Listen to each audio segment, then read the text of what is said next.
अस्सलामुअलैकुम। आज हमारे साथ स्टूडियो में बैठे हैं रूफी भाई, जो कि बहुत बड़े यूट्यूबर है और इसी के साथ सोशल मीडिया स्टार भी है।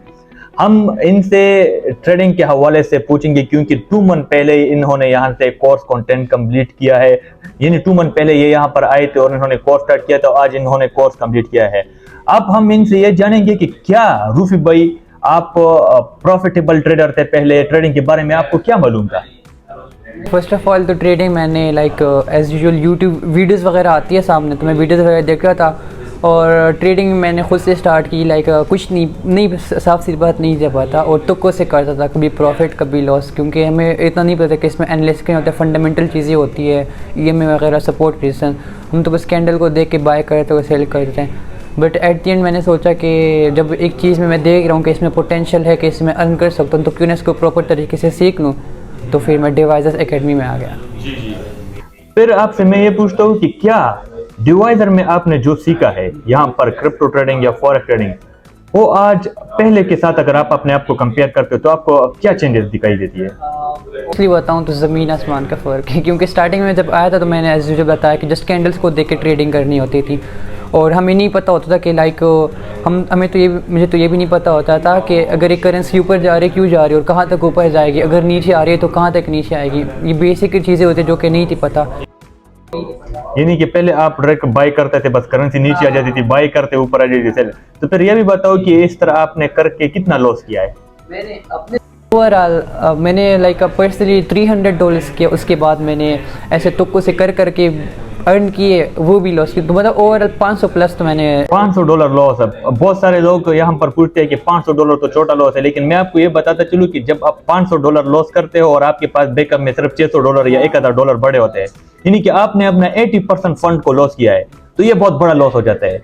फिर आपसे मैं ये पूछता हूँ, क्या ये लॉस आपने रिकवर भी किया और कौन सी स्ट्रेटेजी यूज करके आपने ये लॉस रिकवर किया? मैंने रिकवर किया और जब मैं यहाँ पे इतनी नॉलेज तो मुझे थी कि बाय कैसे करना है, सेल कैसे करना है, खुद से करके जहाँ पे आया तो जो मैं सीखता जाता तो इम्प्लीमेंट करता जाता, बैक टेस्टिंग करके ट्रेडिंग कर रहा था, तो मैंने इस तरीके से रिकवर कर लिया। अच्छा।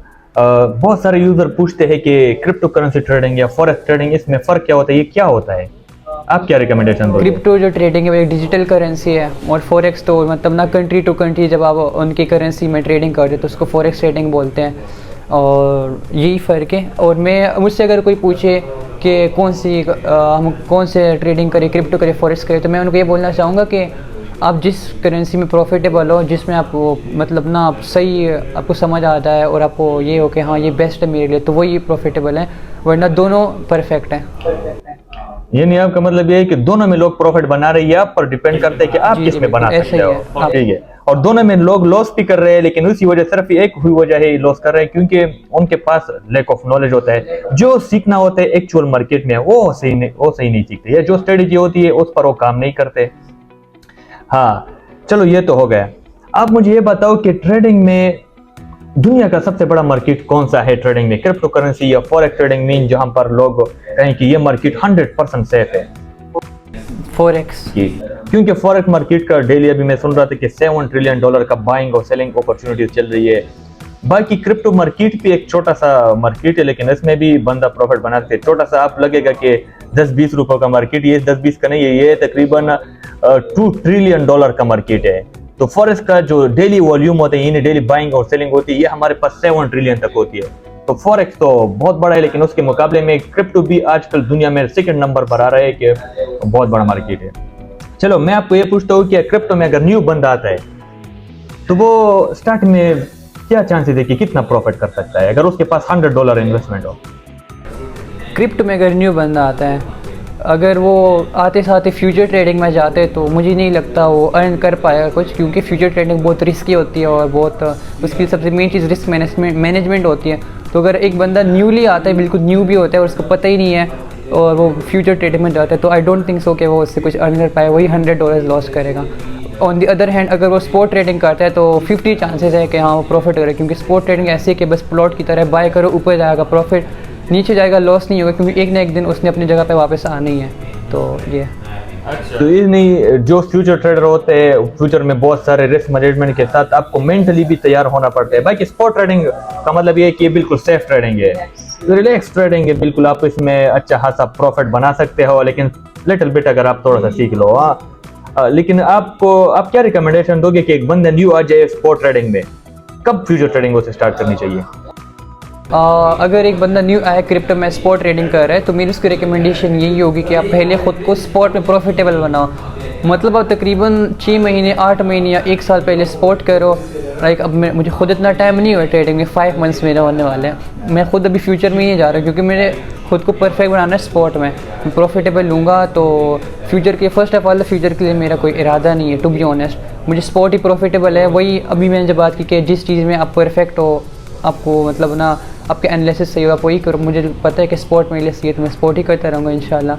तो मैं यही रिकमेंड करूँगा पहले स्पॉट में खुद को प्रॉफिटेबल करो और उसके बाद फ्यूचर में आओ। ये रिकमेंडेशन। तो क्या चाहते हो कि मीन एक न्यू बंदी को सिग्नल्स ग्रुप ज्वाइन करने चाहिए या नहीं चाहिए, या मीन उसे थोड़ा बहुत सीखना होता है उसके बाद टाइम इश्यूज की वजह से उसे सिर्फ सिग्नल ग्रुप ज्वाइन? आप क्या सजेशन दोगे? मैं ये सजेशन दूंगा कि अगर फॉर एग्जांपल ये जो मुझे देख रहा है इसको ट्रेडिंग के बारे में कुछ भी नहीं पता और ये आते साथ ही सिग्नल ग्रुप ज्वाइन करे तो ये अपने साथ जुल्म कर रहा है। मैं उसको ये सजेशन दूंगा पहले आप सीखो, मतलब A to Z आपको सब चीज़ों की समझ आ जाए। उसके बाद चलो फॉर एग्जांपल आपके पास लैक ऑफ टाइम है, आपको टाइम नहीं मिल रहा, तो फिर आप जाके सिग्नल ग्रुप ज्वाइन कर सकते हो। लेकिन पहले आप अपनी एनालिसिस बनाओ, ख़ुद को परफेक्ट बनाओ।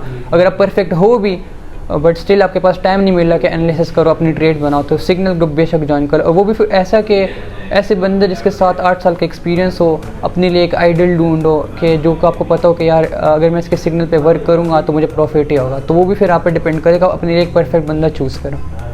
सारे लोग सिर्फ एक स्ट्रेटजीज पर काम करते हैं, आप क्या रिकमेंडेशन दोगे कि अगर आपके पास 10-12 स्ट्रेटजीज होनी चाहिए ट्रेडिंग में, या सिर्फ एक स्ट्रेटजी बस आप पकड़ो उस पर काम करो?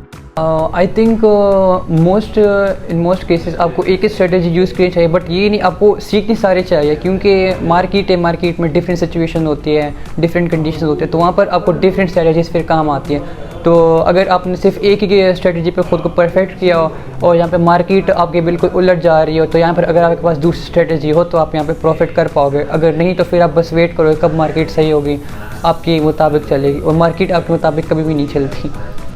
बिल्कुल, ये कह रहे हैं कि मीन अगर आपको एक काम एक स्ट्रेटजी पर करना चाहिए, लेकिन आपको सीखनी बहुत सारी स्ट्रेटजी चाहिए, क्योंकि जब आपके पास 10 से 12 स्ट्रेटजीज होंगी आप कभी ओवर ट्रेडिंग नहीं करोगे, आप प्रॉपर एक मेंटरशिप या प्रॉपर एक वे में ट्रेडिंग करोगे। Thank you so much.